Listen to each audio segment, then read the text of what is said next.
মেজ দিদি। লিখেছেন শরৎচন্দ্র চট্টোপাধ্যায়। ষষ্ঠ পরিচ্ছেদ। পরদিন সকালে জানালা খুলিতেই হেমাঙ্গিনীর কানে বড় জায়ের তীক্ষ্ণ কণ্ঠের ঝংকার প্রবেশ করিল। তিনি স্বামীকে সম্বোধন করিয়া বলিতেছেন, চোরাটা কাল থেকে পালিয়ে রইল, একবার খোঁজ নিবে না? স্বামী জবাব দিলেন, চুলো যাক, কি হবে খোঁজ করে? স্ত্রী কণ্ঠস্বর সমস্ত পাড়ার শ্রুতি গোচর করিয়া বলিলেন, তাহলে যে নিজেদের গ্রামে বাস করা দায় হবে। আমাদের শত্রু তো দেশে কম নেই। কোথাও পড়ে মরে টরে থাকলে ছেলে বুড়ো বাড়ি শুদ্ধ সবাইকে জেলখানায় যেতে হবে, তা বলে দিচ্ছি। হেমাঙ্গিনী সমস্তই বুঝিলেন এবং তৎক্ষণাৎ জানালাটা বন্ধ করিয়া দিয়া একটা নিঃশ্বাস ফেলিয়া অন্যত্র চলিয়া গেলেন। দুপুর বেলা রান্নাঘরের দাওয়ায় বসিয়া খানকতক রুটি খাইতেছিলেন। হঠাৎ চোরের মতো সন্তর্পণে পা ফেলিয়া কেষ্ট আসিয়া উপস্থিত হইল। চুল রুক্ষ, মুখ শুষ্ক। কোথায় পালিয়েছিলি রে কেষ্ট? পালাইনি তো, কাল সন্ধ্যার পর দোকানে শুয়েছিলুম। ঘুম ভেঙে দেখি দুপুর রাত্রির। খিদে পেয়েছে মেজদি, ও বাড়িতে গিয়ে খেয়ে গে যা বলিয়া হেমাঙ্গিনী নিজের রুটির থালায় মনোযোগ করিলেন। মিনিট খানেক চুপচাপ দাঁড়াইয়া থাকিয়া কেষ্ট চলিয়া যাইতেছিল। হেমাঙ্গিনী ডাকিয়া ফিরাইয়া কাছে বসাইলেন এবং সেইখানে ঠাঁই করিয়া রাধুনীকে ভাত দিতে বলিলেন। তাহার খাওয়া প্রায় অর্ধেক অগ্রসর হইয়াছিল। এমন সময় উমা বহির্বাটি হইতে ত্রস্ত ভাবে ছুটিয়া আসিয়া নিঃশব্দ ইঙ্গিতে জানাইল, বাবা আসছেন যে। মেয়ের ভাব দেখিয়া মা আশ্চর্য হইয়া বলিলেন, তাতে তুই এমন করছিস কেন? উমা কেষ্টর পিছনে আসিয়া দাঁড়াইয়াছিল। প্রত্যুত্তরে তাহাকে আঙুল দিয়া দেখাইয়া চোখ মুখ নাড়িয়া তেমনি ইশারায় প্রকাশ করিল, খাচ্ছে যে। কেষ্ট কৌতূহলী হইয়া ঘাড় ফিরাইয়াছিল। উমার উৎকণ্ঠিত দৃষ্টি, শঙ্কিত মুখের ইশারা তাহার চোখে পড়িল। এক মুহূর্তে তাহার মুখ সাদা হইয়া গেল। কি ত্রাস যে তাহার মনে জন্মিল সেই জানে। মেজদি, বাবু আসছেন বলিয়াই সে ভাত ফেলিয়া ছুটিয়া গিয়া রান্নাঘরের দোরের আড়ালে দাঁড়াইল।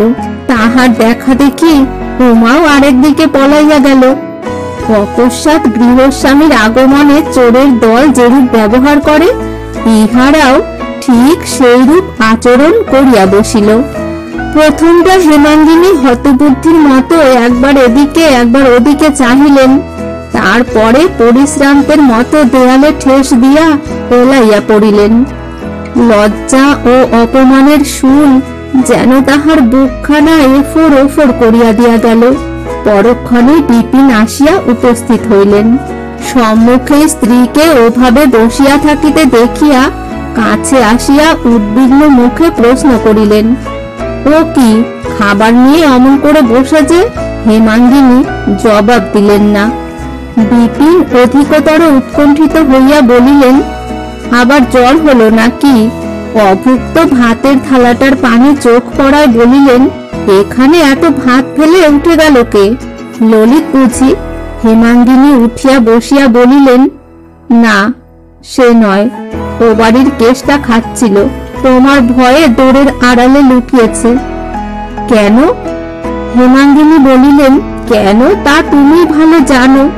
আর শুধু সে নয়, তুমি আসছো খবর দিয়েই উমাও ছুটে পালিয়েছে। বিপিন মনে মনে বুঝিলেন স্ত্রীর কথাবার্তা বাঁকা পথ ধরিয়াছে, তাই বোধ করি সোজা পথে ফিরাইবার অভিপ্রায়ে সহাস্যে বলিলেন, ও বেটি পালাতে গেল কি দুঃখে? হেমাঙ্গিনী বলিলেন, কি জানি, বোধ করি মায়ের অপমান চোখে দেখবার ভয়েই পালিয়েছে। পরক্ষণেই একটা নিঃশ্বাস ফেলিয়া কহিলেন, কেষ্ট পরের ছেলে, সে তো লুকোবেই। পেটের মেয়েটা পর্যন্ত বিশ্বাস করতে পারলে না যে তার মায়ের কাউকে ডেকে এক মুঠো ভাত দেবার অধিকারটুকুও আছে। এবার বিপিন টের পাইলেন ব্যাপারটা সত্যই বিশ্রী হইয়া উঠিয়াছে।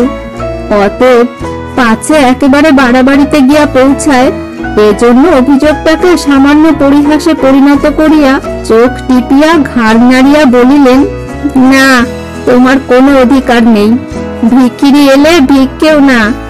সে যাক, কাল থেকে আর মাথা ধরেনি তো। আমি মনে করছি শহর থেকে কেদার ডাক্তারকে ডেকে পাঠাই, না হয় একবার কলকাতায়। অসুখ ও চিকিৎসার পরামর্শটা ওইখানেই থামিয়া গেল। হেমাঙ্গিনী জিজ্ঞাসা করিলেন, তোমার সামনে তুমি কেষ্টকে কিছু বলেছিলে? বিপিন যেন আকাশ হইতে পড়িলেন। আমি? কই না। ওহো, সেদিন যেন মনে হচ্ছে বলেছিলুম বৌঠান রাগ করেন, দাদা বিরক্ত হন। উমা বোধ করি সেখানে দাঁড়িয়েছিল। কি জানো? জানি বলিয়া হেমাঙ্গিনী কথাটা চাপা দিয়া দিলেন। বিপিন ঘরে ঢুকিতেই তিনি কেষ্টটাকে বাহিরে ডাকিয়া বলিলেন, কেষ্ট, এই 4টে পয়সা নিয়ে দোকান থেকে মুড়ি টুড়ি কিছু কিনে খেয়ে গে যা। খিদে পেলে আর আসিস নে আমার কাছে। তোর মেজদির এমন জোর নেই যে সে বাইরের মানুষকে এক মুঠো ভাত খেতে দেয়। কেষ্ট নিঃশব্দে চলিয়া গেল। ঘরের ভিতর দাঁড়াইয়া বিপিন তাহার পানে চাহিয়া ক্রোধে দাঁত কড়মড় করিলেন।